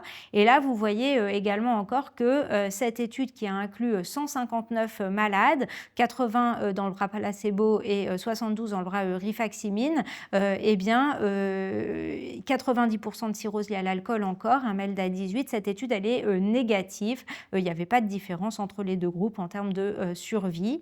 Les critères d'évaluation secondaire, il n'y avait pas non plus de différence en termes de survie précoce ou de survenue de complications de la cirrhose. Et là, il y a uniquement une analyse qui a été réalisée a posteriori qui montrait une réduction des complications de la cirrhose chez les patients observants, mais c'est une analyse qui n'était pas prévue dans le protocole initial. Donc cette étude, elle est négative et ces résultats ne sont pas en faveur de l'utilisation de rifaximin pour améliorer le pronostic des malades atteints de cirrhose avec acide. Donc finalement, des essais médicamenteux négatifs. Et donc pour finir, en fait, j'aimerais présenter cette étude qui est une étude australienne qui a été publiée dans le journal dans Hepatology il y a quelques mois et pour le coup qui n'a pas évalué une stratégie médicamenteuse mais qui a évalué une stratégie d'une prise en charge multimodale des patients avec une cirrhose décompensée. Le rationnel, c'est que les patients avec une cirrhose décompensée, on le sait, ont un pronostic sombre, une qualité de vie médiocre et que c'est des patients qui sont sujets à des hospitalisations répétées qui ont un impact important sur les coûts de la santé. Donc les objectifs, c'était d'évaluer l'intérêt d'une prise en charge multimodale, notamment coordonnée par une infirmière de coordination ou l'équivalent de ce qu'on a chez nous qui sont les infirmières en pratique avancée sur le pronostic de ces patients. Donc un essai randomisé contrôlé dans 5 centres et les patients inclus étaient des patients avec une cirrhose décompensée, étaient exclus les patients porteurs d'un carcinome hépatocellulaire ou en attente de transplantation hépatique. Donc c'est un peu les oubliés de la cirrhose, les patients qui ne sont pas en attente de transplantation hépatique. Et donc l'intervention qui était comparée à la prise en charge standard, c'était une infirmière de coordination qui établissait un plan de soins personnalisé avec une visite à domicile avant la sortie, des appels réguliers du patient, une consultation post-hospitalisation qui était réalisée précocement à la sortie, des protocoles de soins qui étaient standardisés, donc qui étaient rédigés par les équipes, des plans d'éducation thérapeutique, notamment concernant la gestion de l'acide, de l'encéphalopathie hépatique, une intégration des aidants, et puis de la télémédecine, notamment de l'alerte des patients pour leur rappeler leur rendez-vous. Critères d'évaluation, donc les réadmissions en urgence, la survie, la qualité des soins, et puis les patients-related outcomes, et notamment la qualité de vie. Donc voilà les résultats. 146 malades ont été inclus, 60 répartis de façon équivalente dans les 2 bras, donc des malades avec une cirrhose avancée, un MELD à 19. Et donc il n'y avait pas de différence sur le critère de jugement principal qui était les réadmissions non programmées toutes causes. En revanche, il y avait une réduction des réadmissions pour encéphalopathie hépatique. Il n'y avait pas de différence sur la survie, mais la survie n'est pas forcément toujours le critère principal. Et puis, des résultats que moi je trouve extrêmement intéressants, c'est que tous les paramètres liés à la qualité des soins étaient meilleurs dans le bras intervention, notamment la prise en charge diététique, la prophylaxie de la rupture de varices œsophagiennes, le dépistage du carcinome hépatocellulaire, la prévention de l'ostéoporose, la supplémentation en vitamine D étaient améliorées dans le bras intervention comparé au bras standard. Et puis si on regarde la qualité de vie, donc ça c'est une échelle visuelle analogique de qualité de vie sur des questionnaires de patients, eh bien on voit que les patients qui étaient dans le bras intervention avaient un sentiment de qualité de vie qui était amélioré à M3 par rapport au moment où ils étaient inclus, alors que ceux qui étaient dans le bras standard, eh bien il n'y avait aucune modification de leur qualité de vie. Donc en conclusion, eh bien, ces résultats suggèrent fortement qu'en cas de cirrhose décompensée, une prise en charge coordonnée permet une réduction des admissions pour encéphalopathie hépatique, une amélioration de la qualité des soins et une amélioration de la qualité de vie. Voilà. Merci Laure, merci beaucoup. Beaucoup de choses, hein. Alors tu l'as dit, en effet, des études malheureusement qui ont été un peu décevantes par rapport aux médicaments à proprement parler dans la cirrhose décompensée. On a presque envie de se dire, quand la décompensation commence à arriver, les médicaments probablement vont être pris en défaut relativement vite. Il faut peut-être, pour les patients qui peuvent être potentiellement candidats à une transplantation ou à un TIPS, adresser relativement vite les patients vers un centre de recours.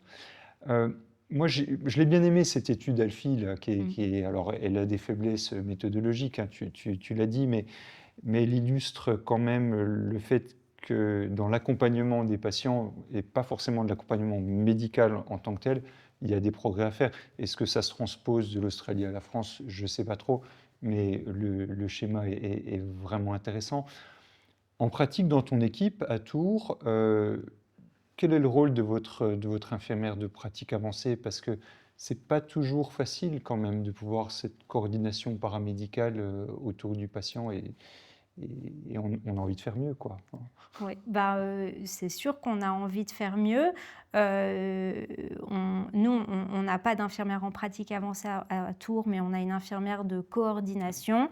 Et effectivement, elle travaille beaucoup, notamment avec les patients chez qui on pose un TIPS, parce qu'on a un programme assez développé. Et donc, il y a une évaluation diététique qui est réalisée avant la mise en place du TIPS, mais qui se poursuit après.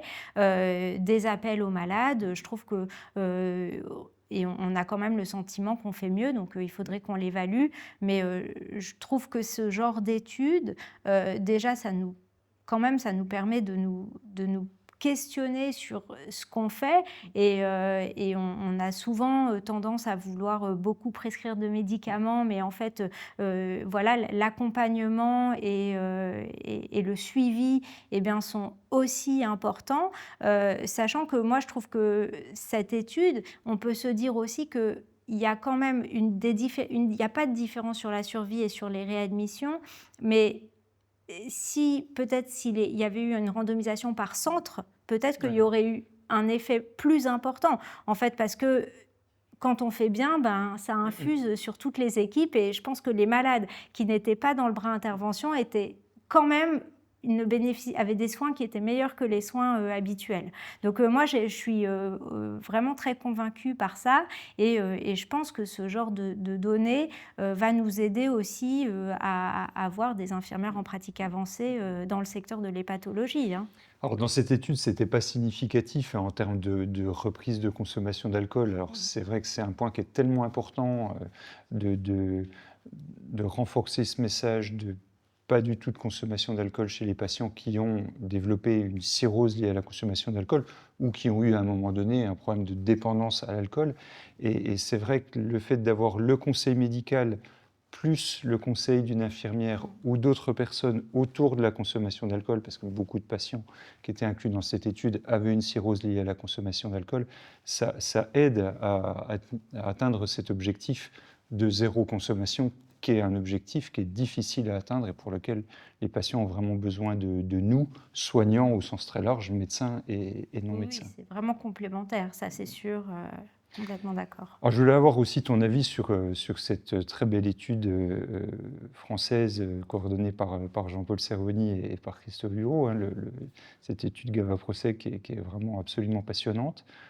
On a envie de se dire rupture de varices gastriques quelque part en France, on stabilise le patient, on fait un encollage initial, puisqu'il y avait un tout premier encollage avant la randomisation, et puis après, il faut vite aller vers le centre qui met en place les TIPS, et de manière, comme pour le TIPS préemptif pour la rupture de varices œsophagiennes, de manière très courte.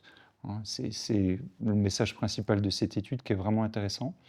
Je voudrais quand même avoir ton avis sur la question de l'accès aux TIPS, parce que c'est quand même un point, nous, hépatologues de centre hospitalier universitaire, on a un accès aux TIPS qui est quand même relativement facile. Comment tu vois les choses, toi, par rapport à nos collègues qui habitent peut-être et qui exercent dans des centres qui sont des fois un petit peu loin? On a un vrai besoin de formation quand même et de diffusion de la technique. Je pense qu'on a deux choses à faire. La première, c'est de continuer d'informer et de former nos collègues sur les indications, parce qu'on a quand même encore des patients qui arrivent tard et où les gens pensent aux TIPS de façon très tardive. Alors c'est plus pour l'acite que pour l'hémorragie, mais donc voilà, il faut diffuser cette information sur les résultats du TIPS et où plus tôt on met un TIPS, meilleurs sont les résultats.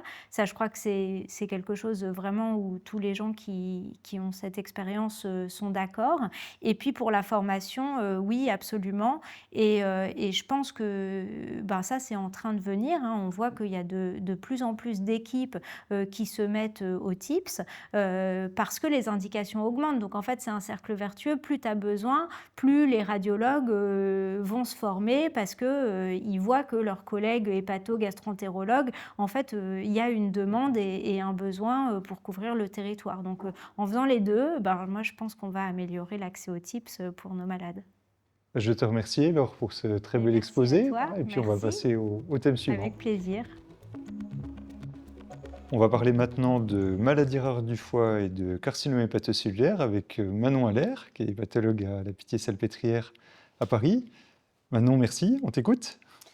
Bonsoir à tous, bonsoir Alexandre. Donc pour commencer, effectivement, on va tout d'abord parler de maladies rares. Et pour commencer, on va débuter avec la maladie IgG4. Donc une maladie dont on parle de plus en plus. On n'est pas très souvent confronté à cette maladie, mais elle nous pose beaucoup de questions. Et vous avez eu ce joli papier qui a été publié l'année dernière dans le New England, qui s'est intéressé à une nouvelle possibilité thérapeutique potentielle qui est l'énibilizumab.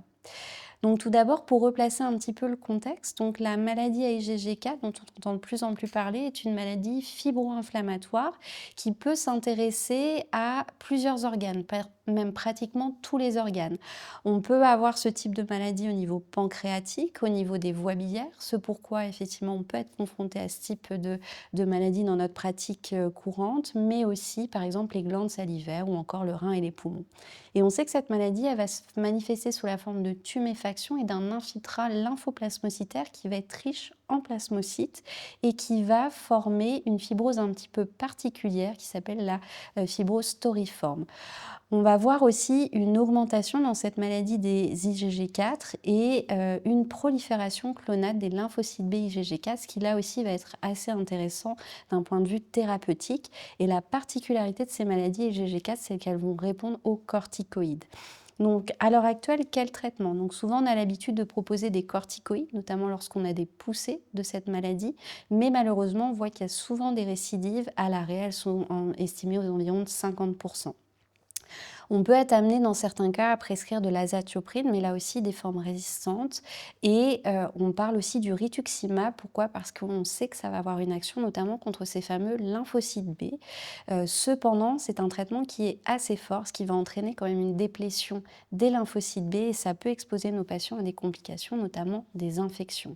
Et c'est un petit peu dans ce contexte-là que cette nouvelle molécule, qui est l'énibilizumab, a été testée dans ce contexte des maladies à IgG4. Pourquoi? Parce que c'est un anticorps monoclonal qui va agir sur les anti-CD19, donc qui va cibler les lymphocytes B, mais qui ne va pas engendrer de déplétion totale de ces lymphocytes B, mais qui va plutôt impacter leur fonctionnement, si vous voulez.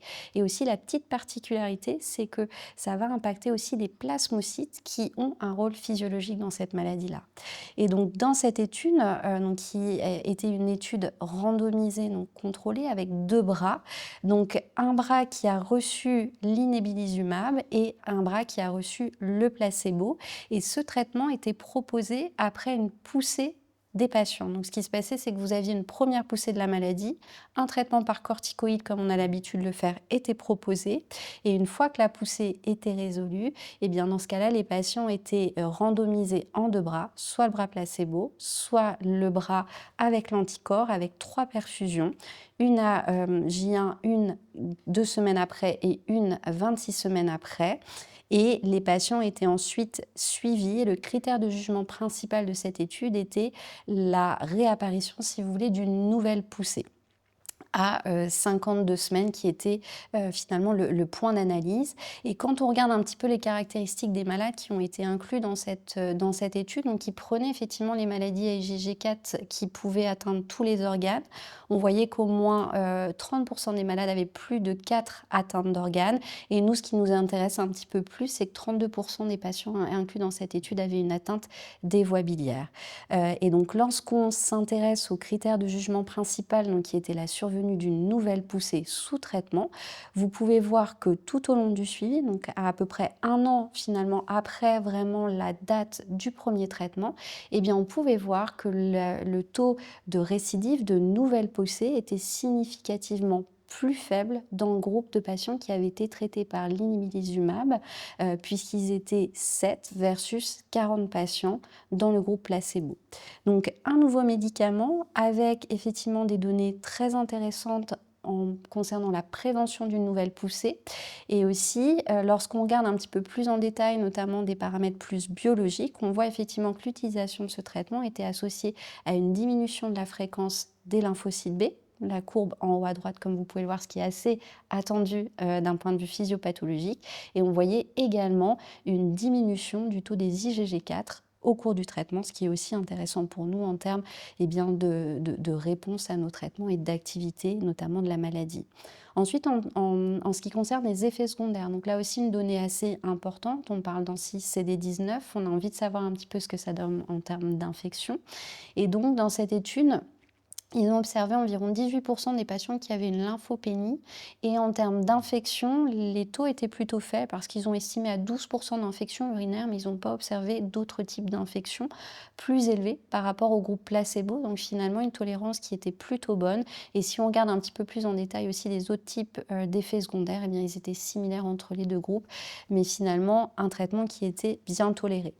Donc des données intéressantes, une nouvelle approche thérapeutique potentielle dans ces maladies à IgG4 qu'on a du mal à traiter à l'heure actuelle, mais pour le moment effectivement c'est pas un traitement qu'on peut utiliser à l'heure actuelle en France, mais ce qu'il faut savoir c'est qu'effectivement dans cette indication-là, mais par exemple aux États-Unis, la FDA a approuvé ce traitement dans le cadre des maladies à IgG4. Ensuite, une autre étude qui a été publiée cette année dans le Lancet Gastroentérologie à propos donc, de la cholangite biliaire primitive et notamment d'une nouvelle approche thérapeutique pour prendre en charge le prurite. Donc là aussi, une étude intéressante parce qu'elle elle se concentre vraiment sur ces symptômes, le prurite qui est quelque chose de très fréquent qu'on va observer chez malades qui ont une CBB, environ 55 à 87% des malades au cours de leur maladie, et on estime à environ 25-53% de patients qui vont présenter une forme modérée à sévère et on sait que ça va vraiment impacter notamment leur qualité de vie.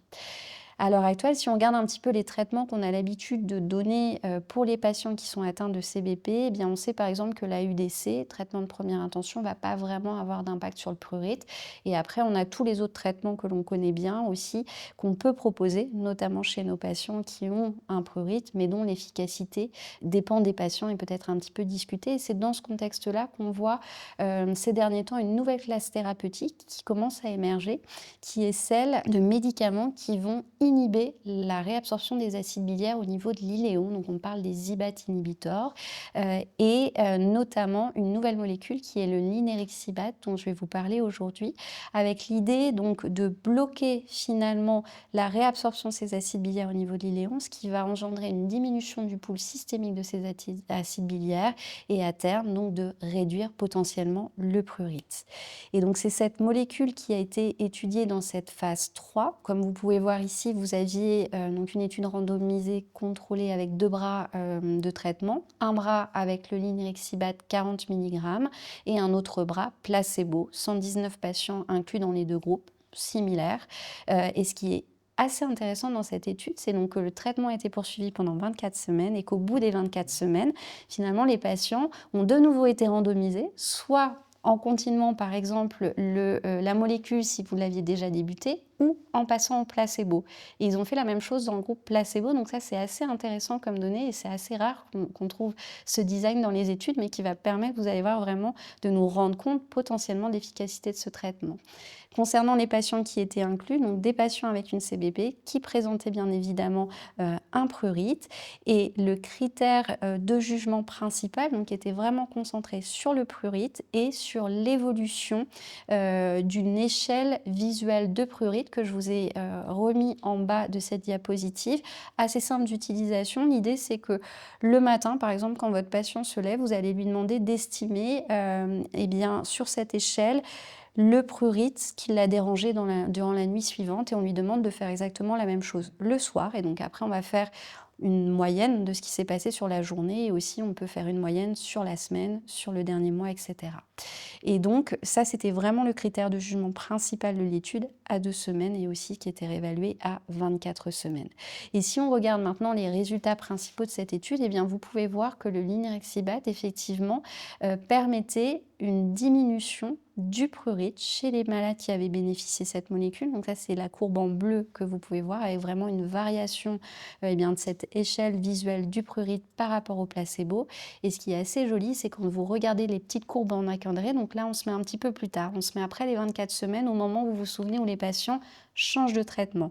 Et ce qu'on voit, c'est que nos patients qui étaient traités par le linerixibat, à qui ensuite on va proposer du placebo, eh bien on voit que le prurite réaugmente. Et à l'inverse, ceux qui étaient traités sous placebo, eh bien une fois qu'on débute le linerixibat, on voit que le prurite s'améliore. Donc ces résultats quand même nous permettent effectivement de faire une vraie cause-effet vraiment sur ce traitement et signe quand même une amélioration du prurite. Après, on va toujours se poser la question un petit peu des effets secondaires, surtout sur ces molécules qui vont impacter l'absorption des sels biliaires au niveau de l'iléon. Et donc, ça peut engendrer des complications, notamment de type un petit peu digestive, avec de la diarrhée, avec des inconforts abdominaux.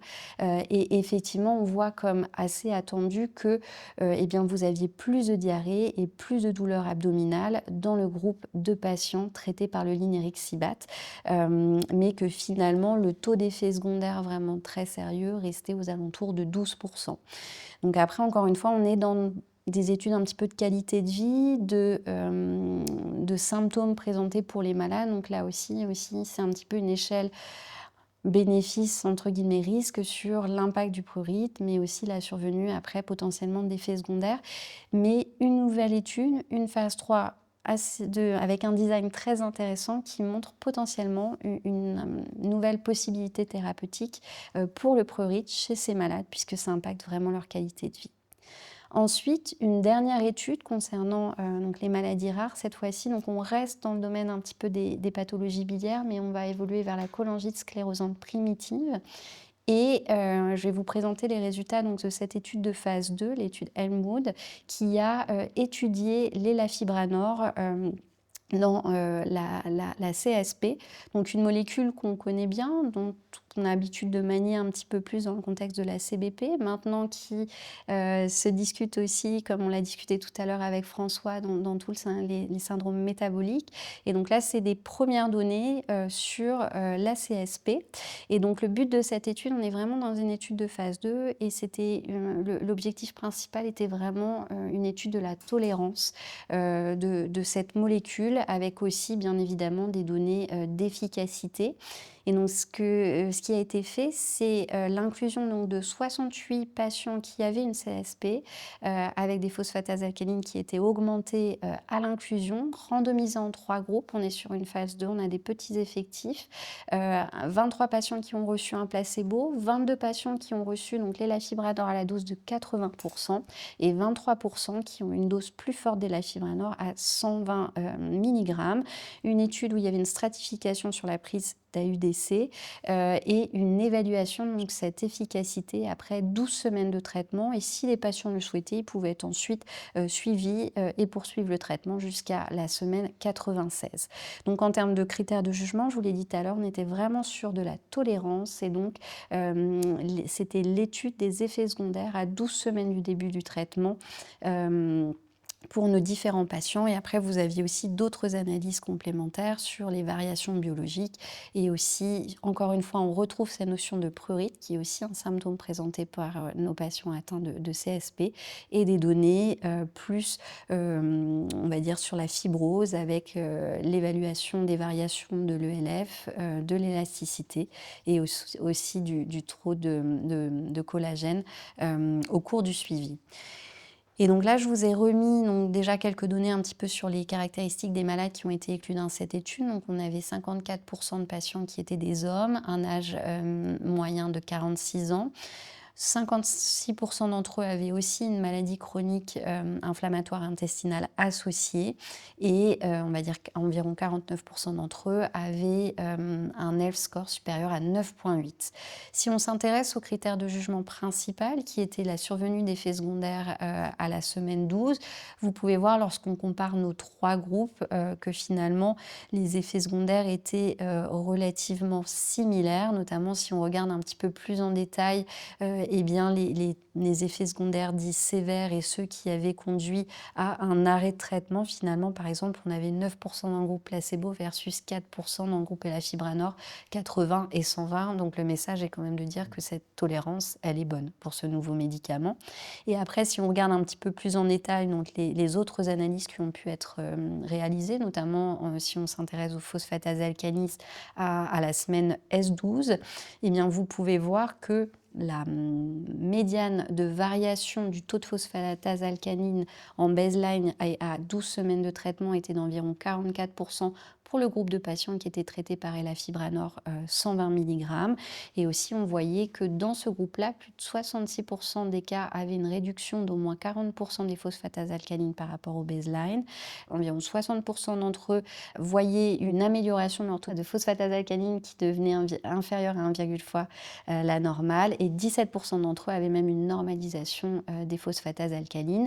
Et là aussi, si on s'intéresse au prurite, un symptôme important pour ces malades, eh bien, on voyait que lorsque vous utilisiez l'élafibranor 80 et 120 mg, là aussi, on voyait une réduction du prurite en utilisant la même type d'échelle visuelle de prurite que je vous ai montré pour l'étude précédente.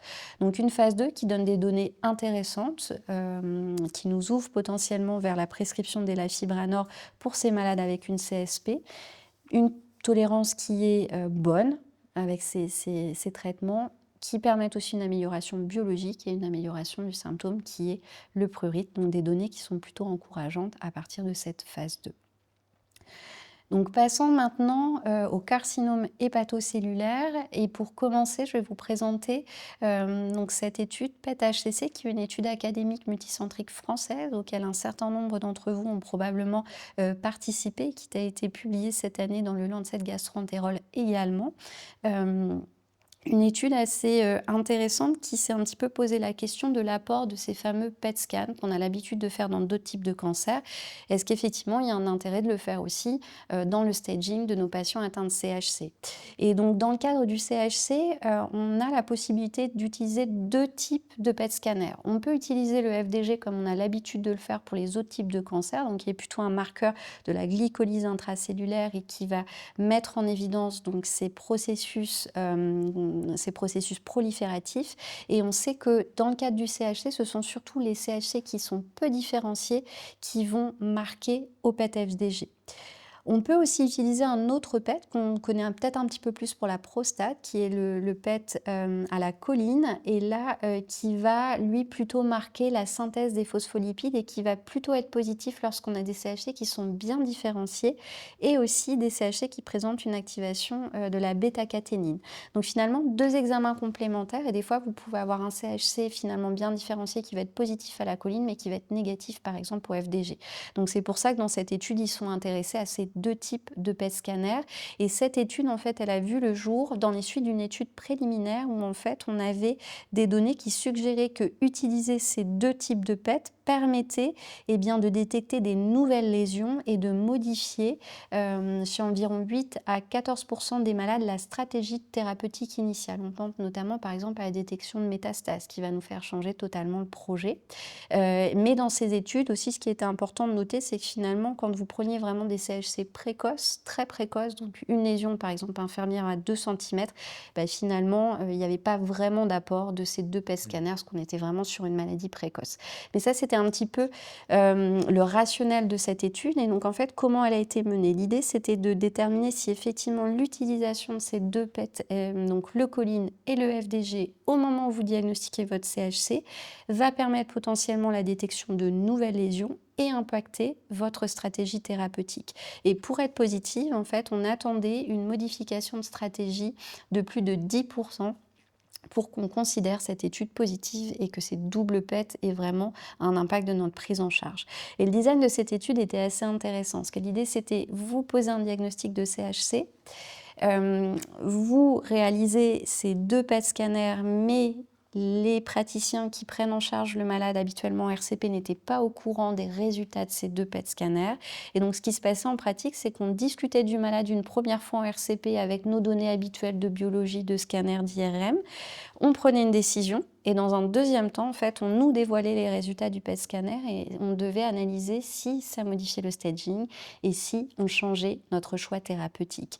Et donc, pour être inclus, il fallait être face à un premier diagnostic de CHC et avoir un CHC entre A et C. L'idée, c'était, ça servait à rien d'avoir des métastases parce que ça n'allait pas impacter finalement notre choix thérapeutique. Et comme on l'a dit précédemment, pour les CHC très précoces, les études préliminaires montraient qu'il n'y avait pas vraiment d'impact, donc ils n'ont pas été inclus.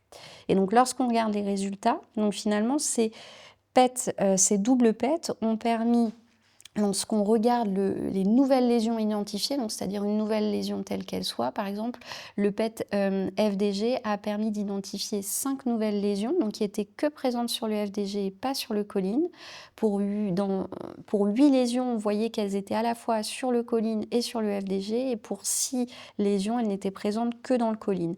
Et ensuite, donc, ce qu'ils ont analysé aussi, c'était d'essayer de voir finalement dans quel groupe de malades, est-ce que c'était plutôt des précoces, des intermédiaires ou des avancées, où finalement les résultats modifiaient un petit peu. Et ce qu'ils ont noté, c'est que c'était plutôt quand même chez les patients BCLC-C, donc des patients avancés, où on observait, en comparaison finalement à la population globale de ce groupe, plus de modifications de traitement. Et donc ensuite, on poussait un petit peu les choses pour essayer de déterminer est-ce que vraiment ces nouvelles lésions, est-ce que c'est vraiment du CHC?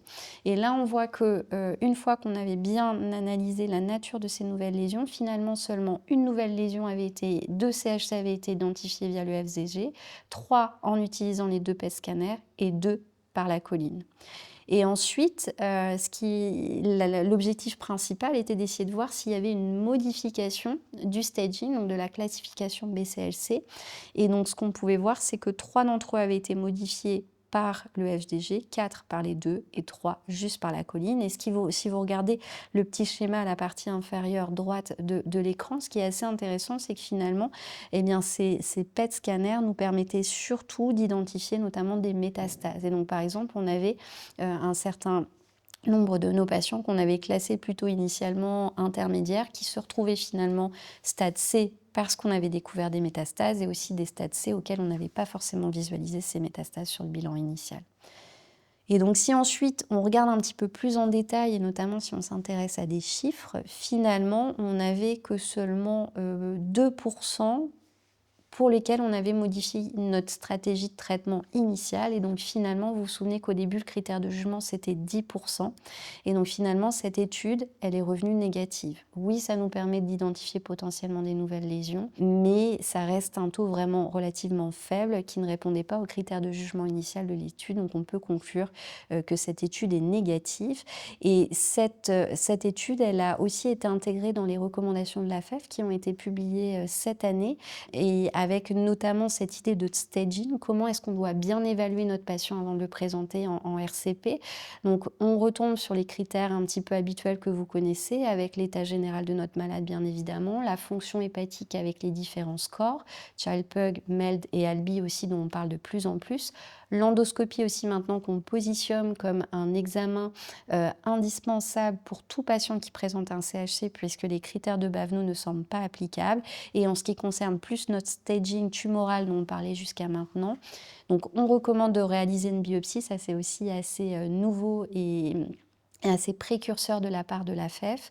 Un scanner bien évidemment TAP comme on a l'habitude. On repositionne aussi l'IRM, notamment si vous avez un projet un petit peu plus curatif, pour être sûr qu'il n'y a pas de nodule par exemple dans le lobe contralatéral.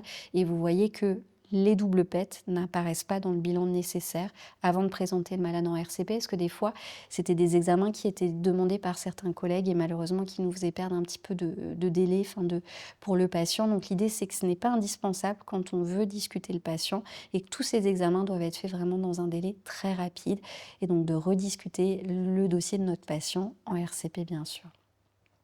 Ensuite, dans le domaine du CHC, cette année, on a beaucoup discuté des traitements combinés, c'est-à-dire d'utiliser l'immunothérapie qu'on sait efficace pour le CHC avancé, qui est maintenant vraiment notre standard de traitement, avec l'idée finalement d'essayer de remonter cette immunothérapie à des stades plus précoces, stade intermédiaire, stade précoce. Et donc cette année, on a eu la publication de ces deux études assez importantes, donc EMERALD 1 et LEAP 012, qui se sont toutes les deux intéressées à combiner la chimioembolisation, qui est un petit peu notre traitement de référence pour les CHC intermédiaires, à un traitement systémique qui est associé notamment l'immunothérapie. Donc deux études qui ont été publiées cette année quasiment en même temps. Et donc je vais vous les présenter un petit peu plus en détail, mais tout d'abord je vais commencer un petit peu par vous présenter un petit peu le rationnel finalement d'essayer de combiner, d'essayer d'aller un petit peu plus loin. Donc on a l'habitude pour nos CHC un petit peu plus précoces ou intermédiaires d'utiliser ces fameux traitements locaux régionaux, donc la TACE, l'ablation par exemple, et on sait que ces traitements-là vont engendrer une nécrose et une apoptose des cellules tumorales qui d'une part va engendrer la sécrétion de certaines cytokines, notamment le VEGF, qui peuvent avoir un effet pro-tumoral, mais aussi bien évidemment la libération d'antigènes tumoraux qui vont ensuite être pris en charge par notre système immunitaire. Et donc l'idée, c'est pourquoi pas ajouter un traitement systémique supplémentaire, avec notamment peut-être l'idée d'aller bloquer certaines cytokines. On pense par exemple au VEGF avec le bevacizumab dont on parlera tout à l'heure. Et aussi l'idée, c'est potentiellement d'aller encore plus stimuler notre réaction immunitaire pour augmenter encore plus la réponse à nos traitements. Et donc, si on regarde ces deux études, la première, c'est EMERALD 1, qui a associé donc la TACE à du durvalumab, un anti-PD-L1, et du bevacizumab. Et donc là, lorsqu'on regarde un petit peu les critères d'inclusion de cette étude, parce qu'on va comparer un petit peu après aussi avec l'autre étude, on voit que c'était des CHC effectivement plutôt intermédiaires qui n'étaient pas accessibles à un traitement curatif. Les patients pouvaient présenter une fonction hépatique jusqu'à un score Child-Pugh B7, donc là aussi aussi, c'est un petit quelque chose à avoir en tête. Et on pouvait aussi inclure des patients qui avaient une invasion vasculaire, VP0, VP1, VP2. C'est pas forcément quelque chose qu'on a l'habitude, nous, en France, de proposer notamment une chimio-embolisation chez ces malades qui ont une invasion vasculaire, mais c'est quelque chose qui se fait assez fréquemment en Asie. Et donc, ce n'était pas un critère d'exclusion pour cette étude. Et il fallait bien évidemment que les patients n'avaient pas bénéficié au préalable d'un traitement systémique ou d'une chimio-embolisation. Et donc, dans cette étude, vous aviez 3 bras. On avait aussi une randomisation avec du 1 pour 1. Vous aviez un bras TACE standard, comme on a l'habitude de faire, un bras qui associait TIACE plus durvalumab, donc immunothérapie seule, et un autre bras, le bras en vert, qui va nous intéresser aujourd'hui, qui est associé durvalumab plus TACE. Et ensuite, une fois que le cycle de TACE était terminé, on rajoutait le bevacizumab. En termes de critères de jugement principal, pour cette étude, on était sur la survie sans progression, qui est un petit peu le critère standard qu'on a l'habitude d'utiliser pour les CHC intermédiaires, mais qu'on pourra discuter aussi un petit peu à la fin. Et pour statuer sur cette réponse, c'était des critères RECIST 1.1, donc la taille de la tumeur, et non pas les M-RECIST avec le critère vascularisation qui était considéré. Et après, pour tous les autres critères, on trouvait ceux habituellement utilisés pour le CHC avec de la survie globale, bien évidemment, et de la safety et de la réponse. En termes, je vais passer assez rapidement, mais en termes de caractéristiques des populations incluses dans cette étude, on avait environ 50% des patients qui présentaient une hépatopathie chronique liée à une infection virale. Ils avaient, pour la plupart d'entre eux, quasiment 100% une fonction hépatique qui était préversée. 57% d'entre eux étaient classés BCLC-B, donc intermédiaire. On avait quand même environ 17% qui étaient classés BCLCC, donc sur une part notamment d'invasion vasculaire. Donc ça, voilà, une petite population un petit peu différente de ce que nous, on a l'habitude de faire en France. Je ne vous ai pas remis les résultats du bras durvalumab TACE TUL, puisque finalement, il n'y a pas de différence significative avec le bras TACE. Donc ça ne fait pas mieux. Mais par contre, je vous montre ici les résultats des bras qui ont associé donc, le durvalumab et le bevacizumab. Et en premier, on peut regarder les résultats sur la survie sans progression, donc la PFS, qui, comme vous pouvez le voir ici, était significativement plus élevée dans le bras durva-beva à 15 mois de médiane versus 8 mois dans le groupe placebo. Si on regarde la réponse, là aussi une réponse donc soit complète, soit partielle, l'overall response rate qui était significativement plus élevée à 44% environ versus 29%, on a envie de se dire tiens c'est peut-être pas beaucoup, c'est assez étonnant parce qu'on parle de CHC intermédiaire et d'une TACE, mais on est sur des RECIST 1.1, donc on est vraiment sur de la taille et non pas sur la vascularisation. Et aussi ils ont regardé le time to progression, donc là on va prendre en compte la progression mais on ne va pas prendre en compte le décès qui lui est considéré dans la PFS.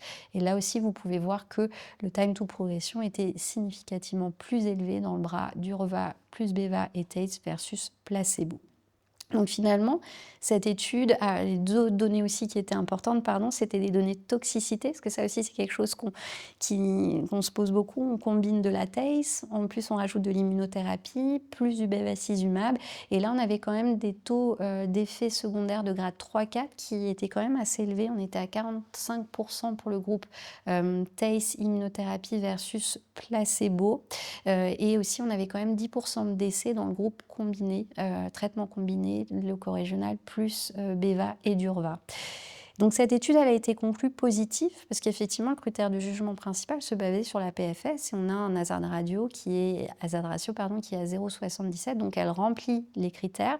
Par contre effectivement quand on voit un petit peu ces données notamment de toxicité, de décès, on n'a pas encore les données de survie globale au long cours qui nous ont été proposées, donc pour l'instant on reste un petit peu dans l'attente de ces données de survie globale puisqu'on est très content d'avoir un impact sur la tumeur, mais comme vous le savez tous, on doit traiter aussi une cirrhose pour la plupart de nos patients associés. Donc ce qu'on veut, c'est surtout qu'ils ne décompensent pas leur cirrhose et qu'ils décèdent d'une décompensation de la cirrhose, comme nous l'a dit Laure aussi précédemment.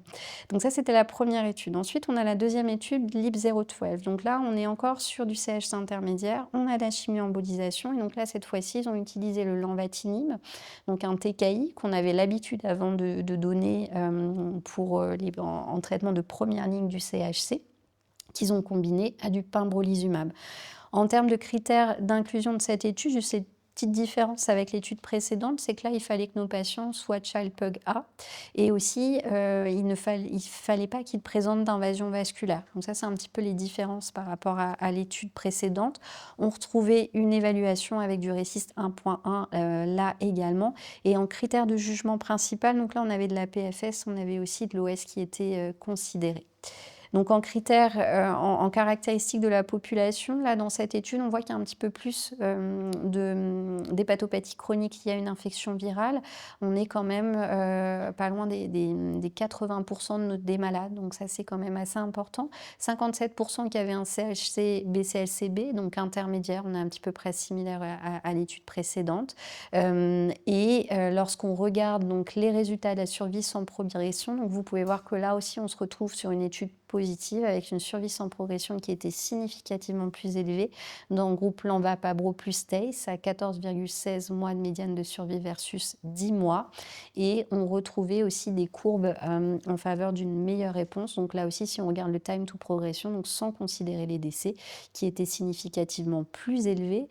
Et cette étude, on a aussi un petit peu des données de survie globale. Donc là, on a encore une période de suivi qui reste relativement courte, parce que vous voyez qu'à partir de 30 mois, on est à 50-30 malades, donc ça reste faible, mais on avait quand même l'impression d'avoir peut-être 2 courbes qui se séparent un petit peu plus, mais on avait un hazard ratio à 0,8 et des résultats qui étaient avec une P à 0,09, donc non significatif, mais peut-être un petit peu plus différente finalement de l'étude de Emerald.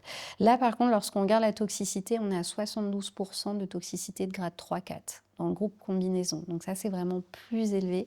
Donc on n'a que 2% de décès qui ont été reliés au traitement dans ce même groupe. Et en termes de réponse, on est un petit peu similaire à ce qu'on pouvait voir précédemment avec un taux de réponse objectif de 47%. Donc là aussi, une étude finalement qui semble positive quand on regarde la PFS avec des données similaires pour le time to progression. Peut-être des courbes qui se séparent un petit peu plus sur la survie globale, mais pour l'instant, là, encore une fois, on a des données de suivi qui sont immatures et on a quand même une toxicité qui est importante dans cette étude. Donc ces 2 études, elles ont fait beaucoup discuter ces derniers mois. Pourquoi? Parce qu'effectivement, sur le papier, elles reviennent comme positives, mais on est en train de se reposer un petit peu la question, mais quel est le critère de jugement principal que l'on doit adopter pour nos patients atteints de CHC dans ces études combinées.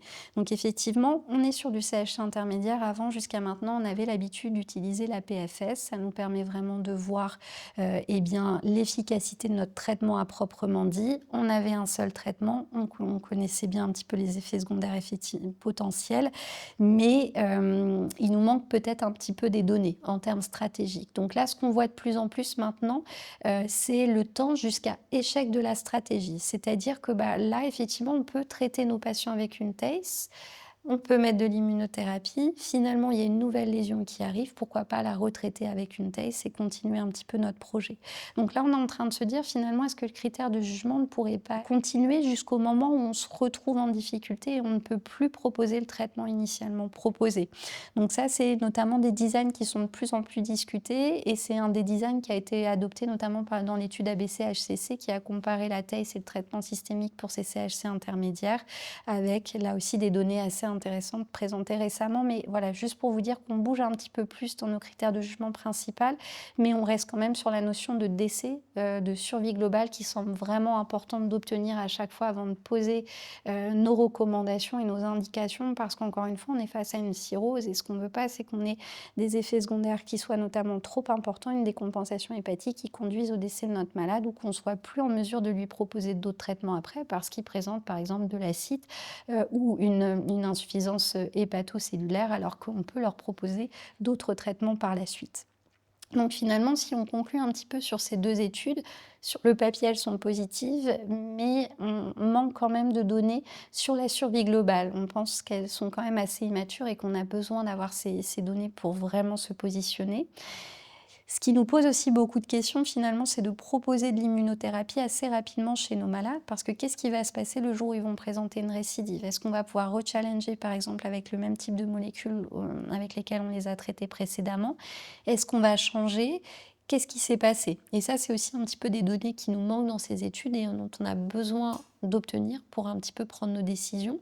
Et là, on est face quand même à des effets secondaires avec un taux assez important. Donc effectivement, on a envie d'avoir un petit peu plus de données de qualité de vie et savoir un petit peu plus ce qui s'est passé. Et là aussi, une des problématiques dans nos études de phase 3, c'est qu'on va regarder un petit peu les effets secondaires comme on a l'habitude en oncologie, mais je trouve que ce qui nous manque, c'est un petit peu ces données d'acide, de décompensation hépatique sous traitement, et ça, c'est aussi des paramètres qu'il faut, à mon sens, intégrer maintenant dans le design de nos études. Et là aussi, la FEF s'est positionnée avec les résultats de ces 2 études, donc en ayant connaissance de ces résultats. Et pour le moment, la FEF a statué qu'il n'y avait pas d'indication à proposer une combinaison de traitements, donc notamment TACE par exemple, et immunothérapie, parce que nos données ont été estimées comme insuffisantes pour le moment pour recommander cela. Merci Manon, merci beaucoup. Bon, le CHC, c'est passionnant, hein, vraiment énormément de nouveautés dans l'année qui s'est écoulée. En t'écoutant, j'ai quand même l'impression qu'il y a peut-être un besoin d'harmonisation de la stratégie déjà de base, sans aller jusqu'à un traitement adjuvant ou néoadjuvant, et que peut-être déjà nos critères de qui il faut opérer, à qui il faut proposer une chimioembolisation, on voit qu'il y a des différences de pratique entre centres déjà même au sein même de la France, qui sont vraiment importants. Et cette hétérogénéité, entre guillemets, elle nous gêne peut-être un petit peu à interpréter les études. Toutefois, les études que tu as montrées sont positives. Donc, on a envie vraiment d'y croire avec quand même cette hétérogénéité, entre guillemets, un petit peu planchée. Comment tu vois les choses, toi, en tant qu'experte du CHC, sur ce besoin peut-être d'harmoniser déjà la première étape qui est quel est le traitement que je vais proposer avant d'ajouter un traitement médicamenteux supplémentaire? Oui, donc effectivement, c'est vrai qu'on a une grosse hétérogénéité de nos pratiques à l'échelle nationale, mais aussi plus mondiale. Et après, c'est vrai que finalement, ça va dépendre un petit peu de notre expertise locale. Parce que là aussi, ce qui est vraiment important, c'est d'avoir soit des collègues de radiologie interventionnelle ou des collègues chirurgiens qui ont l'habitude de prendre en charge des patients atteints de CHC. Et un traitement, par exemple, par chirurgie peut faire aussi bien qu'un traitement par ablation, ou éventuellement qu'une chimioembolisation, quand on a l'habitude de le faire et qu'on a l'expertise de le faire. Donc après, effectivement, les discussions en RCP, elles vont se faire aussi à partir des expertises locales et de la compétence qu'on a chacun. Après, effectivement, l'idée, c'est qu'on a envie d'homogénéiser, mais on est aussi un petit peu sur du cas par cas, et c'est aussi un petit peu l'ouverture qui a permis les recommandations de la FEF. On est peut-être un petit peu moins dans des cadres comme l'était la classification BCLC, et ça, c'est quelque chose d'assez positif parce que finalement, on s'est rendu compte que malheureusement, on n'arrivait pas à mettre chacun de nos malades dans des cases. Et là aussi, finalement, les recommandations de la FEF a permis de considérer un petit peu plus le malade au cas par cas, en considérant la fonction hépatique, le burden tumoral, mais aussi en considérant cette expertise qu'on a chacun. Après, ces études, effectivement, on est tous un petit peu réservés, mais comme tu l'as dit, elles sont quand même positives. On a quand même des résultats. Donc, pour moi, la question, c'est un petit peu plus chez quel type de population de malades, effectivement, elle pourrait être applicable. Parce qu'en fonction du stade de la maladie, en fonction du contexte du malade aussi, on n'a pas forcément les mêmes attentes. Pour certains, on va vouloir prolonger la survie avec une qualité de vie appréciable, peu d'effets secondaires. Chez d'autres, on va vouloir être un petit peu plus invasif, on va pouvoir les amener vers la réponse, vers un downstaging éventuellement, vers un traitement curatif. Donc là, les stratégies vont être un petit peu différentes. Et certains, on va aussi vouloir les emmener vers la greffe. Donc se pose la question aussi de l'immunothérapie pré-greffe, qui peut impacter aussi le choix notamment de ces traitements-là.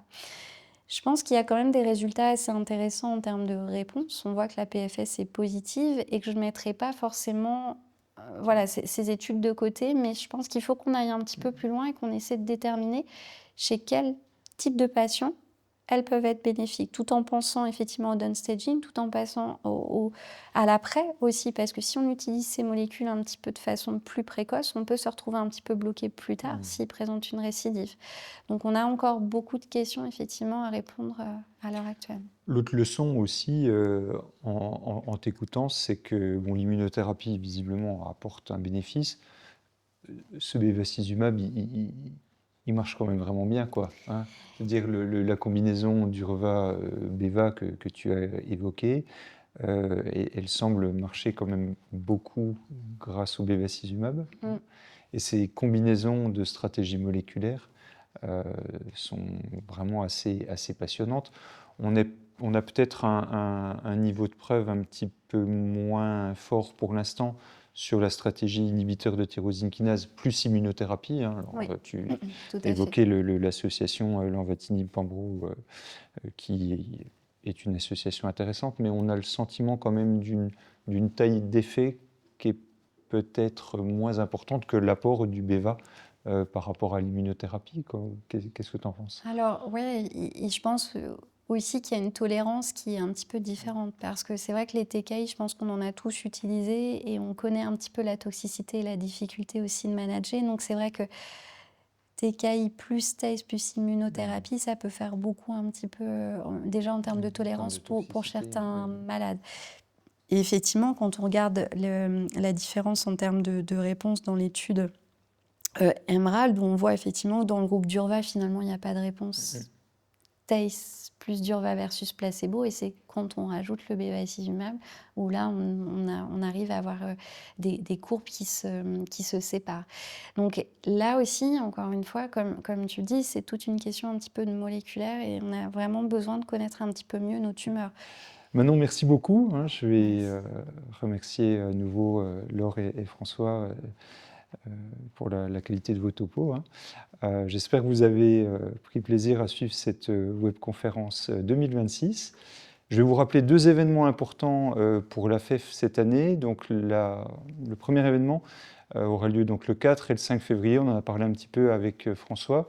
Ce sont 2 journées de présentation des experts qui serviront à constituer les recommandations de prise en charge de l'hépatite B et de l'hépatite delta. Donc venez nombreux, ça se tiendra à Paris.